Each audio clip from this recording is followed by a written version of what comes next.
And one day I was like, wait a minute. People get insurance to cover this. Let me go and just see if I can. And within like 3 minutes of being at the doctor, they're like, oh yeah, you're covered. Yes, I'm working on my posture now. Yes, right. Slouching, yes. You know? Look, I don't have anything. Look, I'm over here like, yes. I love look, that though. I'm over here with my little itty bitties, and I'm like, yes, back I posture. call mine itty bitty. Do you now? I don't got it all planned out, but you know, I just watch it all planned out, 'cause I know that you know, covered in this life until forever. All right, so this is going to be something different. We're doing something different. We're doing something new. Everyone, I'm just going to do a quick little something. I have Abbe Feder here. Yep. On the Cool Mom Code podcast. Do you see I did look back just to make You're sure like, I was where I was? I was where I was. And we're kind of doing a little bit a joint podcast kind of thing here today. Totally. I like to call it the crossover because I'm a huge it. Law & Order SVU person. And, they would do like the crossover with the regular Law & Order. So I feel like... I was on Law & Order SVU. So jealous. Back in the day. So jealous. You're not supposed to talk. God dang. That's my boy Armand in the background. He was shocked. Now we're learning so much about each other today. I love it. So much about each other. I feel like in New York as an actor, it's a rite of passage, whereas in LA, it's one of the CSIs. Yes, and correct. I was a CSI in New York. That was my rite of passage. Yes. And like I probably have seen you because I've seen every episode. No, of you probably have not. You wouldn't even notice. But Abbe has the Fertility Chick podcast. You got it. And today we're doing something a little unique. We are doing a combined podcast. So you can listen to it on the Cool Mom Code podcast, or you can listen to it on the Fertility Chick podcast with Abbe, and you're going to get the same thing. And we're doing it because I feel like we have some interesting things to talk about. We do. And I think it's going to be a really cool crossover. I love it. And so let's jump in. Let's get into it. So, okay. So Abbe is a mom of two twins. Yes. Well, one set of twins. One set. Let me say that. That was 5 plenty. years old, Yes. boy and a girl. Yes. But you came into it with a lot of baggage, one might say. No, not baggage. Don't say okay. baggage. It was okay. Was It was like, that what you would think of it as, baggage? Well, yeah. A lot of complication. Yeah. It turned into baggage, which I've now mostly released. But, well, it's funny because when we met, you're like, boy, girl, one and done. And I'm like, that's really what everyone says to me. So the first thing when I met Abbe, I was like, oh, so you have twins. That's amazing. She's like, yeah, no, it's great. And I was like, you have one boy, one girl? She's like, yes. I'm like, one and done. Awesome. You got one of each. She's like, yeah, but it came with a $200,000 debt. And how many tries of IVF? 12 cycles, 6 years. 6 years. Yeah. It's just hard because people think, they move to the happy ending because that's what we all do, of course. Of course. But it was not a one and done. It was very complicated and very long. And I definitely never thought I'd be on a podcast called the Cool Mom Code podcast, mostly because I'm not cool, but definitely because I was like, I'm never going to know. Literally, you're in one of my favorite pieces of clothing. You are in a jumpsuit, which I would live in. You are a cool mom. Thank you. Let's My son told me there. yesterday not to dance in front of him because it's embarrassing. And I'm like, then you're he's instantly 5. a cool mom. Like, don't I get a few more years of it, You know what? You take it and you keep dancing and they'll keep smiling. You. Don't you even. Don't let him bring you down, girl. Yeah, you're right. Don't let him bring you down. You're right. So that takes a while. I mean, I guess the interesting thing I think about when I speak to women who have had this happen is you continue to push through. Yeah. Like for you, it was like, all right, some people are like, I'm good. No, Yeah. I'm not doing this again. You continue to push through. And every person's different. Yeah. And I think within the fertility community, there's such a spectrum of pushing through. Some women feel like they feel pressured to keep going because so many women who do come out on the other side with kids are like, just keep going. It's going to happen.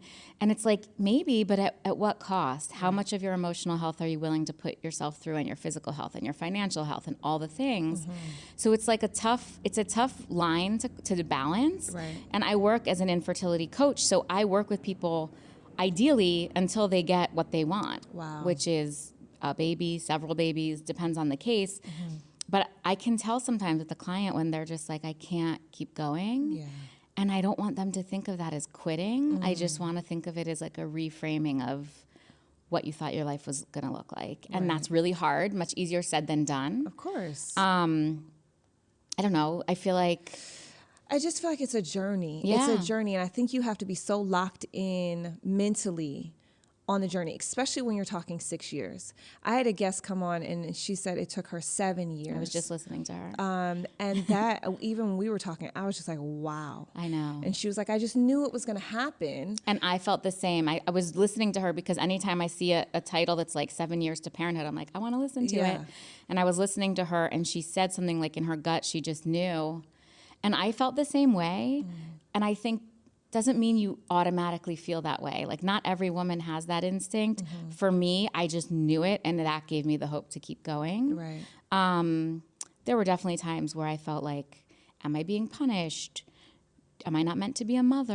And like, no, that's not what this is. But when you're in it, that is what it feels like. And do you also feel like why me? Why me? Like, I'm why like, my body? Why me? I was so good. I wasn't doing drugs in high school. That's right. I never, thank God, had an eating disorder. Not that there's anything wrong with that. It's But a that disease. wasn't, yeah. But I was like, why? That wasn't your reality. Yeah. And I was like, I did everything right. And that's the thing about infertility. You could do everything right. There's still no guarantee. You know what I think is crazy? And not crazy, but it's like we wait all this time not to get pregnant. That is We're like, crazy. no, my career, no, he's not the right one. No, this, no, blah, blah, blah, blah, whatever it is, all this, no. And then we get to this point and we're like, we're ready now. Right. We're ready. And we think that means it will happen. And we think it means it will Yeah. happen. Yeah. Yeah. Did yours require planning? How did yours go?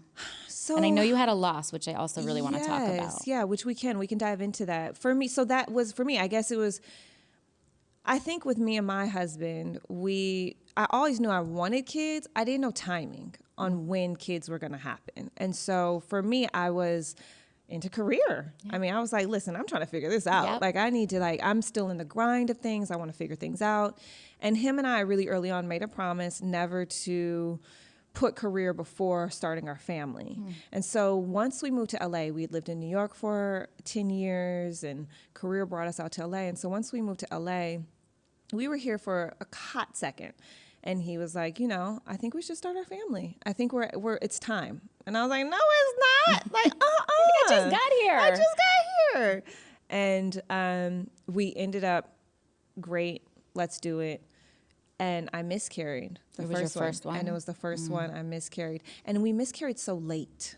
That's How the late thing. were That you? was hard. We were Second well trimester? into it. We were first trimester, Okay. but we had told everybody. It was like the moment that you are allowed to like tell everybody that you're pregnant and you're safe and you're in the safe zone. We did it a week before. We told everybody a week before because we went home for Thanksgiving. We told everybody a week before, and that was hard. Yeah. So it was more so. It was a lot. It was like going through it was difficult, but then also now having to tell all of your friends and family that wasn't happening anymore. Yeah. That was hard. Yeah. And so, that was like my first experience. And then I remember listening to the doctor, and the doctor said to me, I said, well, when am I able to even like try again? He was like, your womb has to get healthy again. So you can't start right away. You have to give it time. And I remember thinking, wow, like this is a process. This is seriously like some like, it was deeper than what that surprised me, that my womb had to get healthy again. Right. Because it had just been so depleted from something, right? That it thought it was about to do that it couldn't do. Your whole body was Your like, whole we're on body. board. That's right. And then, And so then you start to get these feelings of what did I do? Yeah. How did that happen to my body? What did I do? And I went into that a little bit. I was like, I feel like I'm healthy. I feel like I eat well. I feel like, I don't smoke. I don't do all these things, right? Like I feel like I'm of good whatever. And it was my body's way of saying not right now. That's right. It's not right. This isn't the right one. And so that was hard. Yes. But and how long did you end up having to have a DNC? Yeah, I did. Okay. I did have to have a DNC. Because that can be really that can be you can like start dealing with the trauma and then the DNC comes and that's like a whole different trauma. That's a whole different thing. Yeah. I think being put to sleep Yeah. and waking up and realizing what has just occurred because they have to go in and they have to clean everything out. Yeah. You know, if there's any remnants left over, if there's anything, that's your path right back to healthy womb. That's right. That's what they told me. And so Right. you have to go and clean everything out, unless you just have your body try and naturally do it, but then there's risk and all that. So you go in, you go under for a DNC, which was so scary. Yeah. It was my first time ever Going under? going under or even at like being in surgery or at a hospital. Yeah. First time. So that was scary. Yeah.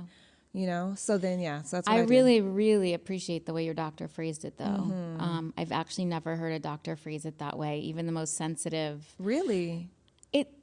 How is I it normally rarely hear a phrased? doctor refer to it as your womb, even though it's your uterus, your uterus, your uterus, your uterus, which it also is. Yeah. Womb to me connotates such a more motherly feeling. A home, an home. environment. Yeah. Yeah. And I think the doctors, even the most kind and gentle ones, are a little more clinical. Well, listen, there was one doctor. Now let's get into that. Yeah, that's Because the first doctor, when this originally happened, the first doctor had zero bedside manner. Zero. It was very clinical. Everything was very like, do.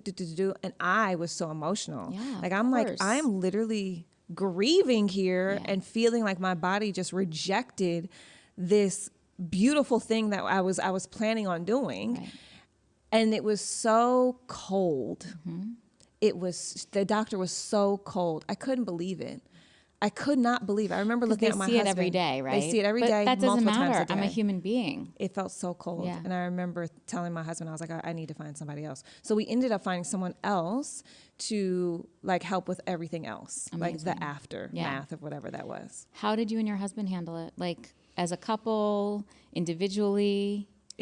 I think it was really hard. I think it was really hard. And I don't think I expected him to be as affected by it as like I was, but he was very affected by it. I mean, think about it. We had already named, like not a name, but we gave a nickname because we weren't going to find out whether it was a boy or girl. And so we had gave like nickname and like all that stuff. And Yeah, you plan the birthday. It's going to be this zodiac sign. But you start to make it a reality in your head. Like this is real. And so when that's taken away from you, you just feel left out. Like you feel left in the cold. Totally. And so we handled it a little bit individually, but mostly together, because I do think it's something, especially for a woman, you do have to work on it internally. Yeah. Like this is not something that people will understand in its entirety.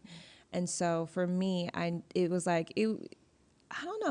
a juxtaposition of feelings. It really was. It was something I'd never felt before. I think it's also much like you when I had my first loss. I expected it to be like, everything's going fine. Then one day you start bleeding. And by the end of that day, it's over. And the next day you're back to, and I knew there'd be more of an emotional toll. Right. But physically, I did not realize what a process it is. How many miscarriages had you I had had? one miscarriage, one ectopic, and 6-7 failed IVF cycles and 4 failed IUI cycles. And with the miscarriage, did you have to do DNC? I did not either time. Not even with the ectopic? Not even with the ectopic. The ectopic, we were tracking. So when you do IVF, you're getting your ultrasounds far sooner than you would if you were just getting pregnant on your own. So, you're going in for your blood test. You're really not even you're like basically 4 weeks. And my numbers were not great. And then they weren't rising appropriately. And I'd already been through loss. This was, I think, our 5th cycle of IVF. And I was just already hopeless at that point, and I just wanted to move on. And I've said this before, like there's a very special kind of torture in waiting to become unpregnant so that you can start over again. Wow. And this pregnancy would not leave my body. I had to take a drug called methotrexate, which is a cancer drug that gets extra cells out of your body, and it wasn't taking. And anyway, it was a very long and drawn out process. And I'm an LA girl, so I did all the woo-woo stuff, and I had my amazing energy Reiki healer help me. Like I was like, why? What am I supposed to learn from this? Why is this soul being, whatever this is, like staying with me? Yeah. And she and I really got to the bottom of it. And I swear to you, the next day after my work with her, my pregnancy cleared after 39 days of bleeding in a row. Wow. Yeah.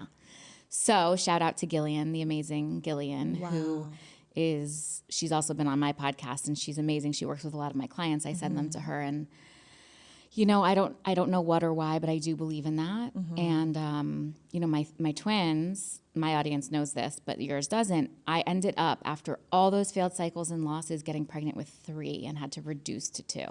You did? Yes, which, again, I'm so at peace with it. Yeah. Because I feel like that third one was never meant to be in this world with me and my family, but was meant to get me to the family that I have now. Forever grateful. But tell me the process of that, though.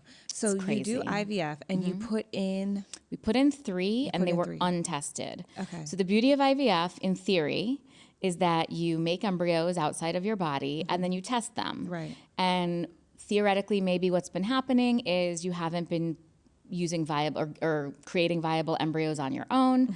So you test them and you put only the viable ones in, and ideally it takes, and then you're not going to have a loss, theoretically, and you're putting the best chromosomes forward, and you have the best shot at a live birth. But you test them beforehand. You test them before you put them back into your body. So you take them out, you create them, you test them, then you put them back. Okay.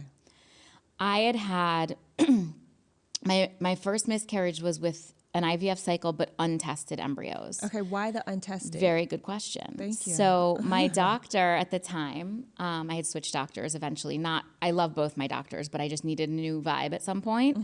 My first doctor, it was my second round of IVF. And in my first round, we got like 21 embryos and 16 matured, and the numbers were great. And I think 50% came back normal, which was 7. But 21 embryos, that's amazing. It was actually 21 eggs to 16 embryos. But that's amazing. It's amazing. Like this was 21 eggs? Yeah. That's amazing. And this was not our issue. And that's what's amazing about it, but also so frustrating. We were making embryos. They were coming back tested normal. Like I still to this day can't tell you what the issue was. Wow. So when we did that second round, he was like, you haven't had any pregnancies yet.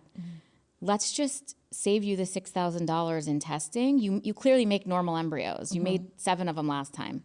Let's save you the $6,000 and just see what happens, because maybe something's going on with the testing. It's not working. Okay.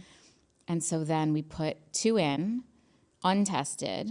Now, this is why IVF used to have such a high twin rate, multiples rate, because they weren't tested. They couldn't be at the time. Testing's new. Okay. And so they would put many in, 1 or 2 or 3 or 4, with the hopes that at least 1 would take, that 1 out of those 4 would be normal. Well, now when they test them, it's rare that they put more than 1 in, because it's a tested embryo, meaning it should be a viable pregnancy. Right. And they don't want to risk multiples, which is risk to the babies and risk to the mother. Right. And so untested, he put 2 in, thinking if I put 2 in, hopefully 1 will take, and 1 did take. And it ended up being a loss at around 9 weeks, between 8 and 9 weeks. And do they say why that? So he said it was probably because it was untested and it just wasn't a normal embryo. Okay. But now at least we know you can get pregnant. Okay. Which the doctor is welcome to say to you, but you are not welcome to say to your friend. Like if your friend has a miscarriage, don't be like, at least you know you can get pregnant. Yeah, exactly. Not okay, but your Not doctor okay. can say it. Okay. Yeah. Okay. Just for like future tips. Right. But that gave you hope though, right? It gave me like hope. that gave you a little spark of like, Totally. thank goodness that at least my body knows what to do. Exactly. When embryo's in there. Exactly. Because I had no evidence of that before. And we had Right. already done 2 full IVF cycles and 4 IUIs. And this is after trying naturally for how many years? 3 years. Okay. Yeah. Okay. So this was in year 4. We were a year into treatment. We tried naturally for 3 years, a year into treatment, and more and more and more and more. Right. Anyway, that loss, I was like, oh shit. Sorry, can I say Yes. shit? Okay. Yeah. Shit. Oh shit, maybe I should have tested them. And we had all these embryos left over, Right. which we didn't test. And so I took him to another doctor. I decided to that's when I moved. And Okay. it wasn't because of anything my doctor did. He was wonderful. I still send patients to him. Right. I just needed some new energy. But you basically, the embryos that were left over, you went and got them tested? I decided to test them. Okay. So what they have to do in that case is there were 11 left over. They have to thaw them, biopsy them, and then refreeze them. And a lot of times that can damage the embryos. Right. So none of those embryos ever became a live birth to me. I didn't put them all in, for the record. Like Right. after the next round of them not working, I was like, I think we probably messed them up in the in the thaw. Right. And we're going to do it again. Anyway, all these rounds. Okay, hold on. Yeah, Because okay. I have questions. I have questions about this. Yeah. Okay, so you have these rounds, right? Yep. And the 7 embryos that you didn't use the first time, you thawed them, we tested them, took a little biopsy out, and we rethawed them. Then we figured out 3 came back normal. 3 came back normal, but you didn't move forward with those. We put one of those 3 in. Okay. And it didn't take. Okay. And I was like, I don't think I can waste. I can't just keep putting this batch in. Something is not right with Something's them. telling you inside your intuition that Yes. this is not okay. I'm like, so if this one didn't take after we tested them, And that it came then back I don't fine. think the other ones are going to take either. So then you have to go through a whole nother process of retrieving eggs, Got it. correct? You got it. Wow. So the first time, 21 eggs. 21 22 eggs. 21 eggs 21 turned into eggs, 7 16. embryos. Okay. Okay. That was the attrition. It's That a was- norm, right? So it's okay. like a third, which is pretty good. Okay. Round Then now 2. round 2. We did untested. We got 11 embryos. Okay. How many eggs though? Also, I think around 20, 18 So or 20. you're popping 20 Popping eggs. Yeah, meds are working. It's crazy. I That's think wild. I counted once in all my cycles. I got 77 eggs total. What? Isn't that insane? That's insane because that is sometimes, I think that is the barrier Yeah. that at least a lot of my friends that I Definitely. talk to, that's the barrier that they can't get past. But It's here's the the amount thing. of eggs that they're producing. if all they, it's like such an annoying cliche. All it takes is one. But like, who cares that I got 77? None of them freaking worked. Yeah. That's the thing. You don't know what else is Yeah. going on there. Yeah. But yes, I felt very lucky in the moment. But then when none of them were working, I'm like, You what felt is going as- on? Yeah, just as depleted. It just is depleted. Mm-hmm. And in the 3rd round, we got 30 eggs. I will never forget. This was the new doctor. And I was waking up from anesthesia, which I'm like, everything's amazing, life you know? is great. Yes. She's like, guess how many? And I was like, 21. She's like, more, 24, 27, 30 eggs. You know how many came back normal? 1. Abby. Isn't that crazy? And so then I'm like, okay, something else is going on here, right? And it just took me time to talk to experts and take some time to heal and figure out my process. And I was devastated. And of course, my husband's like, but we got 1. And I was like, shut the hell up. Yeah, you for know? real. Yeah. For real. Let Don't talk me to have me. my moment, Yes, you know? exactly. And so the longest pregnancy that I had, at that point was post-ectopic as well. So the longest pregnancy I had sustained at that point was with the untested. And something in my gut was like, I think we need to do another round and put some in untested, like Hail Mary. We were talking to surrogates, we like all the things. Right. And so my doctor was kind of like, I think you're crazy and I'll do it if you want. And so I was Great. like, I think the only thing we haven't done is put 3 at a time untested. Let's try it. So we put 3 in and all freaking 3 took. Wow. After, I think it was 19 didn't take. Wow. So all 3 took. And at any point did you think, let's just have all 3 of them? I would have loved to have 3. I mean, now that I have twins, I don't know how the hell I would have survived 3, but I would have loved to. But they told me like my life was at risk at that point. Yeah. My life was at risk, and the chance of having 1 even from the 3 was at much higher risk if I kept all 3 in. So for me, it was a no-brainer because I was like, at this point, I have a chance to have my baby that I've been working on for 6 years. So the fact that I got 2 was like such a miracle. What moment for you, like what week did you pass and you were like, oh yeah, like you started Like to I'm feel pregnant? good? Yeah. Like 36. Like literally, pregnancy after infertility is no joke. and It you were is- nervous the entire time. I thought I knew, like I was like a shoe was gonna drop. I don't know what it is, but it's gonna drop. Truly, Oh, that really makes me hard. really sad. Yeah. That makes me really sad that your entire pregnancy, the whole time you're just thinking anything could happen. especially with 2, of course, I was just like, give me my 1 baby, give me my 1 baby. But I thought for sure, I'm like, I don't know if 2 are gonna make it earthside the whole time. Yeah, it's really crazy. And P.S., I had the easiest pregnancy. Like it was like my karma was done. Like everything that took to get there, it was like the pregnancy, we're gonna let you have it off easy, you know? Yeah. It's like your body was made for this. Yes, at that point. But truly, once the reduction was done, I did breathe a little, and the 2 survived. I breathed a little bit easier. Yeah. For sure. Yeah. But like I never was like, this is amazing. I was always like, who the hell talks about feeling so great in pregnancy? Yeah. You know? But you did. I did. Would It's you, crazy. and now that you have your twins are 5. Yeah. Would you ever do it again for another one? I had a hysterectomy at birth.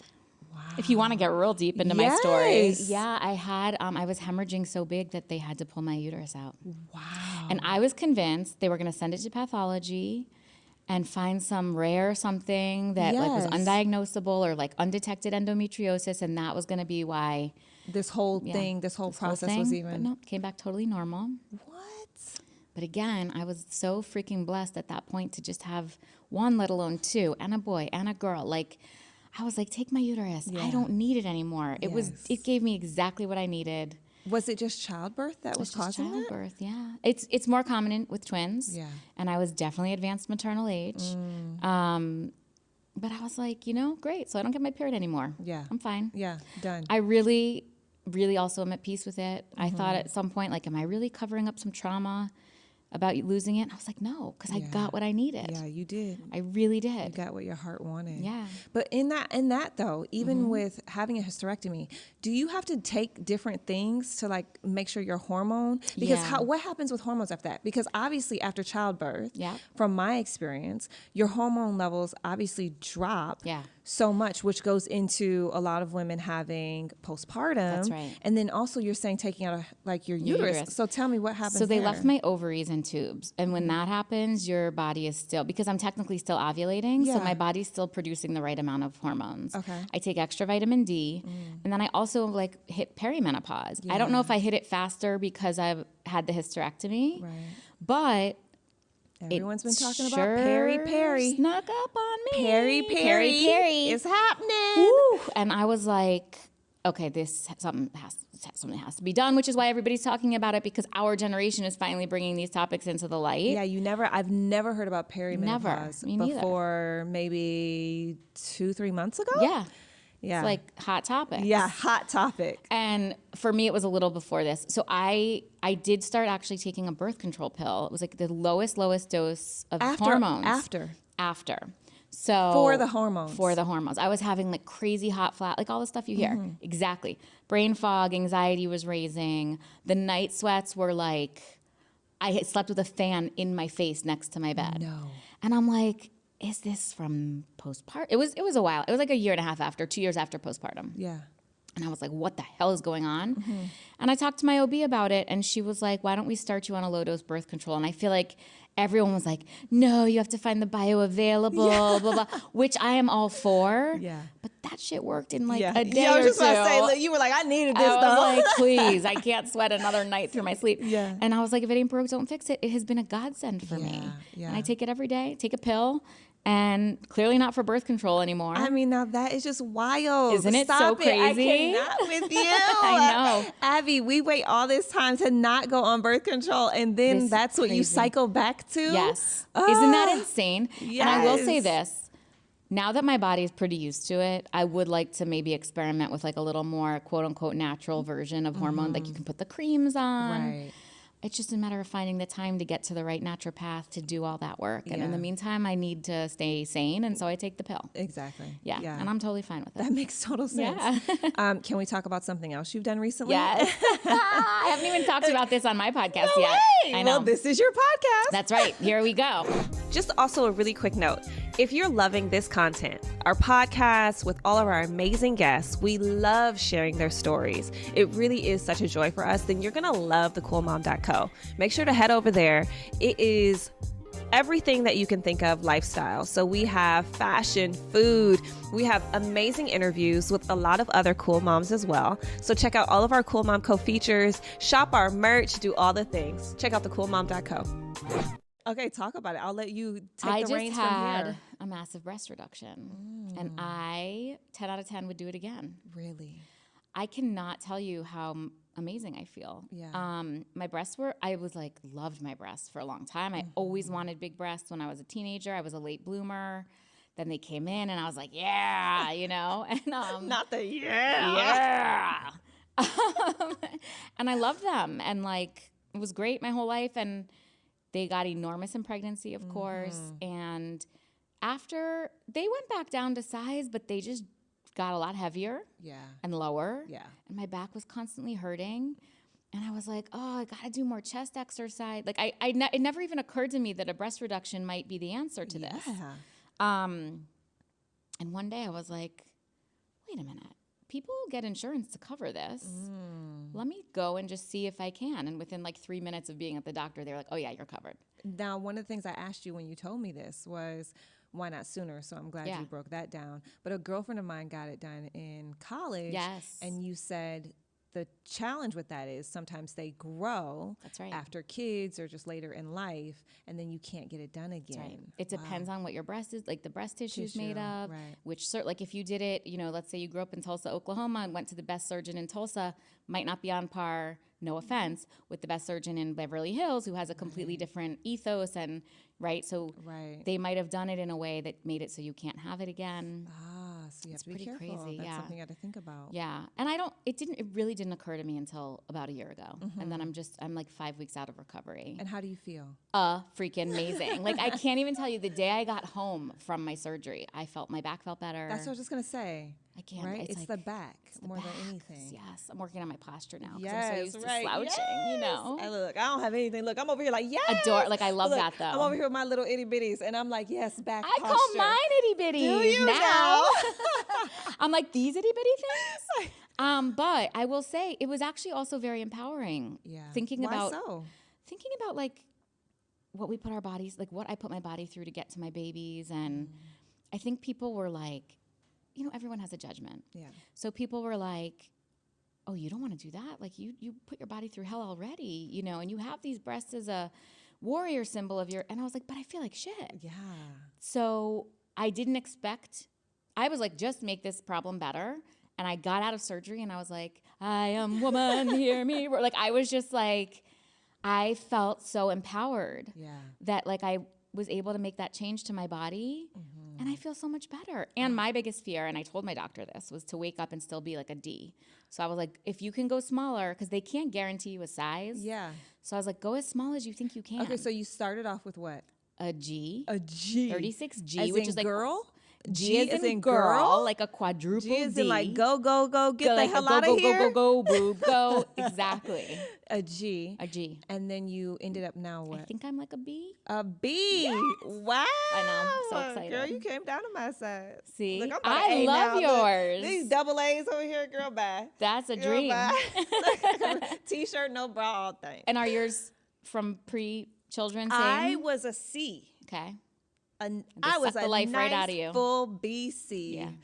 before these kids Yeah. came around. Yeah. And now I'm pushing about an AB. Yeah. But, I will say, I feel good because they're not as perky as they used to be. However, I feel like I feel okay. Yeah. Like I feel good. Like I don't feel like the lucky thing when you have small is that they don't like start to sag. Like it's like they do drop a little bit, but it's different. It's like I don't think it's like not with my friends who have larger breasts.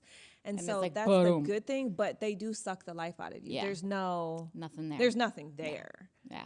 Nothing there. Yeah. And that's okay. Yeah. Yeah. I think so many of us are the grass is always greener, right? Yes. So it's like it's good yours were bigger before because you know what that's like, and now you're good. I've lived that life. You've lived that life. We're on to a next. That's right. On to you're the like, next. I used it at the time, and now I'm going to use this version at the time. On to the next. I love it. I think it's fascinating too. Thank you. So not only are you, obviously, you have your podcast and you talk all about infertility and all the things, you also, that's what you do as a career. Is infertility coaching, yeah. Wow. I mean, that is like, again, never thought I would do that. Never thought I would be in this space. Was it obviously this that led 1,000%. you into it? You weren't into this before. Not at all. This was your journey. I didn't know anything. I thought IVF is what rich people do to get twins. Yeah. Or a girl. Or it's a guarantee of a baby. So like when I did my first one and didn't get a baby, I'm like, whoa, what? That's not what you promised me. It's not what you promised me. I did not sign up for this. Here's a question for you. Would you tell and advise? I had a young lady on here. I'm saying young lady like she like my little sister or something like that. But anyway, I had Danielle Robay on here, and she talked all about her journey with freezing her eggs before she's not a mother. She was my only guest that hasn't been a mother. Yeah. But she came on to talk about freezing her eggs before like she ends up getting married and before all the things, just to like make sure she has like a guarantee. Yeah. Do you advise? I women on definitely advise, especially now a lot of insurance companies will cover it from your employer.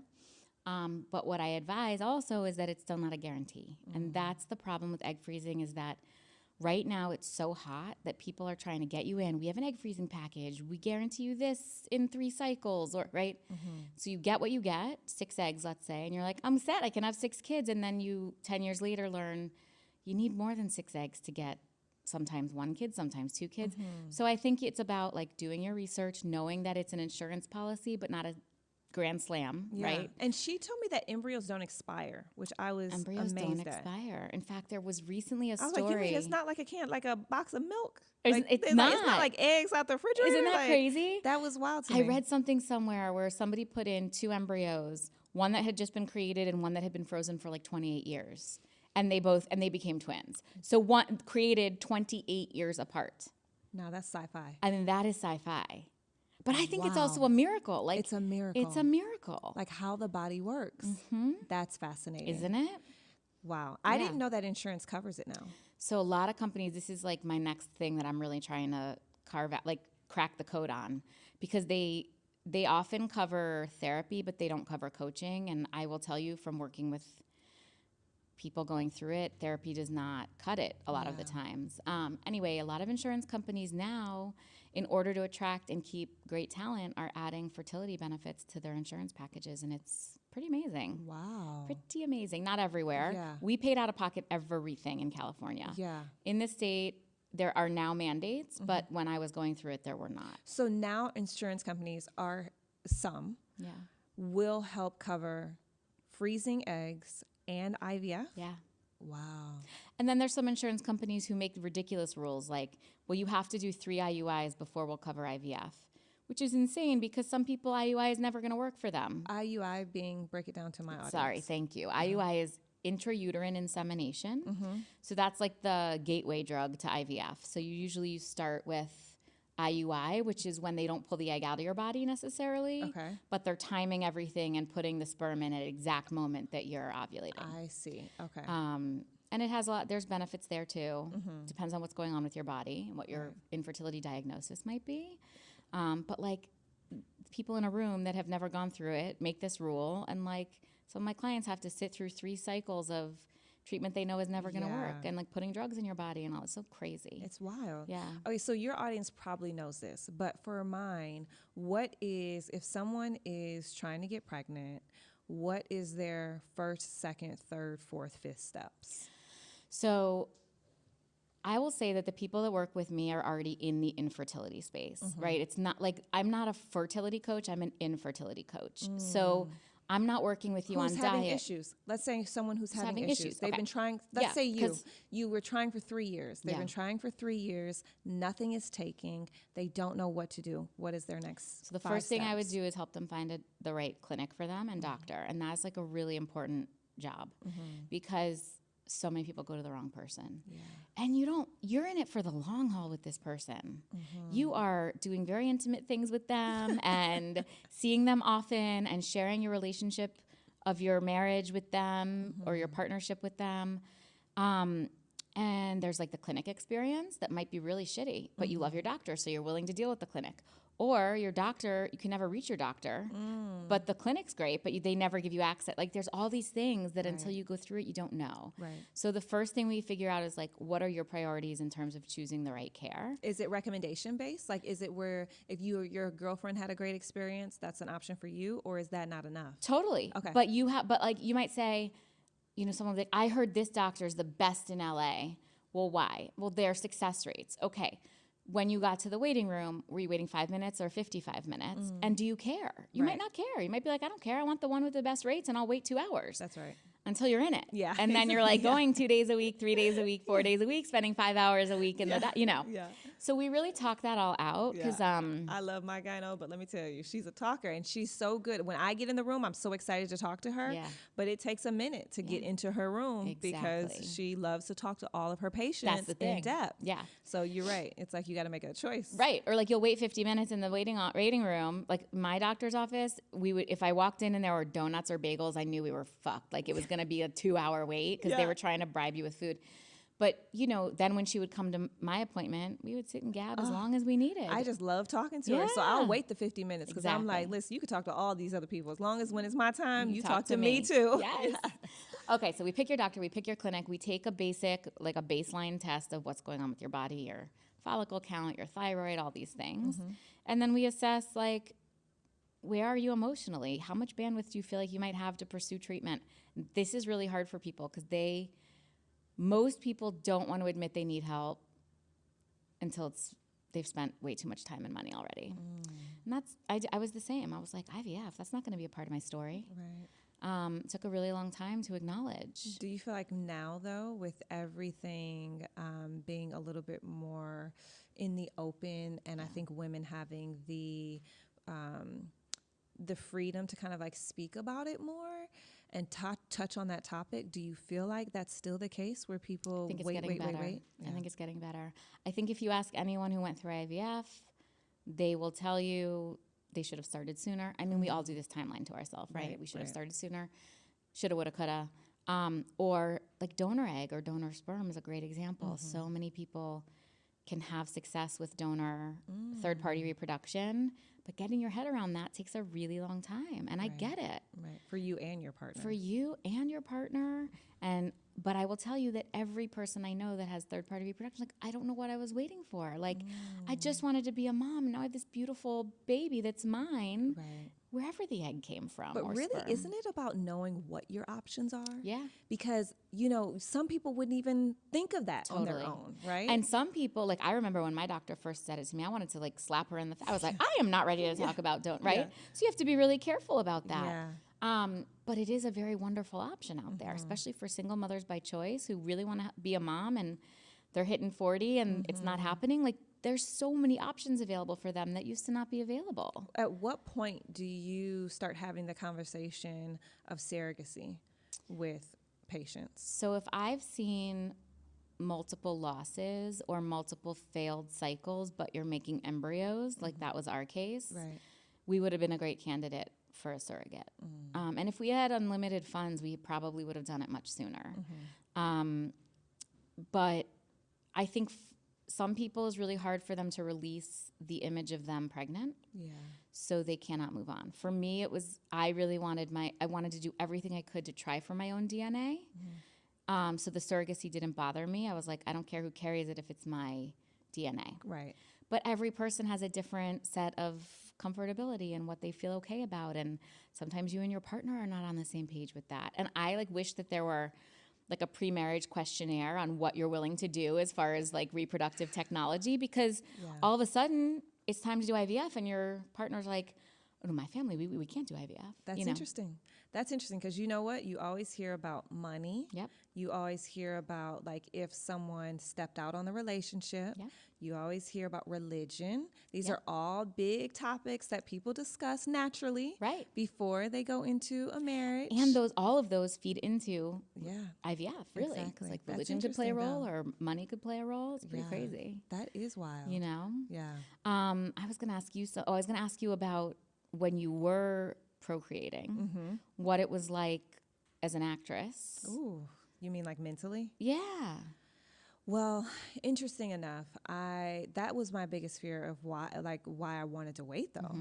Because at the time it wasn't cool to have a kid. Yeah. Like, are you kidding me? And also just I didn't know what to expect. Like, this was going to be a whole new world. I didn't know what my career was going to do while I was pregnant. Yeah. Because I knew I'd have to stop. Yeah. At some point, I'd have to pause on modeling and I'd have to pause on acting. And what would that mean for me after the baby was born for my future, right? And so that was my biggest reason why I was just like, no. And we were like, okay. So half of me was like, no, this is not a good idea. No.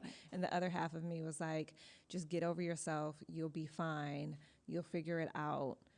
It'll work itself out. Like, so it was this really weird dichotomy that I've had with that was every pregnancy, because I've been self-employed my entire adult life. Totally. And so every pregnancy I was like in the same boat. Every time I was just like, no. Yes. No, yes. So I just took the leap of faith each time. But as an actress, it was difficult. Now I will say this, when my first pregnancy, not my first, but my first healthy pregnancy with my daughter, who's now 12. I was modeling so much, like 3 times a week, and I was traveling all the time, and I got pregnant. And literally, when I tell you, and this is me as a model, right? My skin broke out to high hell. And clients started dropping me because they were like, we can't have her. I was like, and then I wasn't telling anybody I was pregnant yet, so my pants weren't fitting and stuff because I was getting a little bit like poochy down here. And I wasn't telling anybody because I was waiting to the very last minute because this was my Trauma. This was the trauma. Right. That's This is exactly post- right. pregnancy so I was after like, loss. I'm not telling anybody anything. Like, I'm gonna go until I can't go anymore. And I just did. I don't think I told anybody until I was at least maybe 5.5 months. Wow. I tried to hide as long as possible. But gosh, like that part I felt like, really? And Like, don't you feel like damn. now you could do it differently? Do you feel that you could? I could, but this is hindsight, right? Of course. Always 2020. Now at the position of my life, yeah, I could say it easily. But like, girl, you should have just, whatever. Yeah. But in the moment, not only was I so traumatized of having to tell people again that no, I wasn't pregnant, I also just wanted it to be mine. Yeah. I really did. I wanted this to be mine and mine alone until I couldn't hide it any longer. And that's exactly what I did. Yeah. It really is. So in one way I felt empowered by that. In another way I feel sad that it was just like, you know, it was kept under wraps. Like and it was a little out of your control. Like it was at somebody else's someone rules. else's rules. And now motherhood has allowed me an opportunity to break free of all that, though. Yes. It really my trajectory went in a totally different path because of motherhood. Yeah. And so no one's rules applies to That's me right. anymore except Yes. for my own. I love it. And I love that. I feel the same right? way. I love it. Do you? I do. Why? I think I'm like, why? Tell me more. I think tell me more. because I mean, because now I'm a business owner, and that's what I'm meant to be. That's right. And I like being my own boss and making my own rules. And I came out here as an actress as well. Yeah. And I will say, like, part of my depression and anxiety during infertility was because I felt like my acting career didn't go where I wanted it to go, and that was really sad. I wasn't over it, but it wasn't where I wanted it. Right. Well, at least I can be a mom. And so when that wasn't working too, I felt like, what am I meant to do in this world? Wow. And now that I'm doing it, I Now feel that you're pretty doing it amazing. all. Yeah. Yeah. And doing my podcast, I love it so much, and it fills a creative need for me, Yeah. truly. Yeah, me too. You know what? I Yeah. just love it. I love talking to women. Same. I love hearing their stories. And you know I love connecting it because more than we realize, what motherhood did for me when I first became a mom, I just wanted to learn from everyone else. I wanted to have my own journey, but yet I was so interested on how people made this work. How do you do all this? How do you make this work? Like, this is amazing to me. You're phenomenal. Tell me more. And so for me, I think it's so interesting when I hear our stories are more unified than we ever would think. Yeah. Like, there is a Yes. thread between us all that unifies us more than we think. So now, after speaking to 50 women, it's like, it's phenomenal to hear. Everyone's story is unique to them. Don't get me wrong. Everyone's journey always is. But what motherhood has done to each one of us individually is so unifying. It's amazing to really, really, really listen. So I love the podcast for that too. Yeah, You know, totally. what we're able to do. And I think knowing we're not alone in it. That's right. Right? Like, all the failings we have, and they're not failings, the challenges we have as mothers, for so long we only thought of them as failings. Yeah. And now that we know that everyone else goes through it too, it feels a lot better. It feels a lot better. Yeah. I agree. Right? Oh my God, I agree. Abby, I love this. So I know this is our joint podcast, but Yes. can I ask you some questions? Ask me anything. Like some rapid fire questions? Yeah, I love rapid fire. Ooh, Hit me. I hope your audience loves it too. They probably do, and I don't talk that much on my podcast, so they can hear Wait me. a minute. No way. No way. I mean, not as much as I did today. I mean, I guess I just want to know, what is the most comical parenting thing that has ever happened to you? You're an actress, so you can tell me something. I would funny tell and you. I crazy. have to think. Well, I can tell. Oh my God. I'm sure I have so many better ones than what I'm thinking. I can tell you something that happened with my kids. It's not really parenting, but they were like 2 when Kobe Bryant passed. And my son kept seeing Kobe murals everywhere. Yeah. Maybe he was 3 at this point, and he was like, Mommy, who's that man that I see on the posters everywhere? And we had just lost our dog. And I'm like, his name was Kobe, and a lot of people loved him, and he's in heaven with Wheezy, our dog. And my son was like, am I going to go to heaven? And my daughter looks at him as if she's 95 years old and goes, quit worrying about it. You're a good man. She was like 3, like not even 3. What is that? And I'm telling you, like, I always joke, I'm like, they were married in another life. They were married in another. But it was so endearing to me that, like, we're raising this little old married couple together. It was crazy. Little old married couple. They're like little 95-year-olds. You know, my assistant and, her sister are both twins, and we employ both of them. Amazing. They're identical twins. And I think they share something like for instance, they're mirror twins. So like they'll have different things or whatever, but it'll be like mirrored to the other one. Wow. And I don't know. I just think twins are fascinating. Yeah. What's the most fascinating part about your twins? Honestly, how different they are. I cannot believe it. It's like a little anthropological experiment.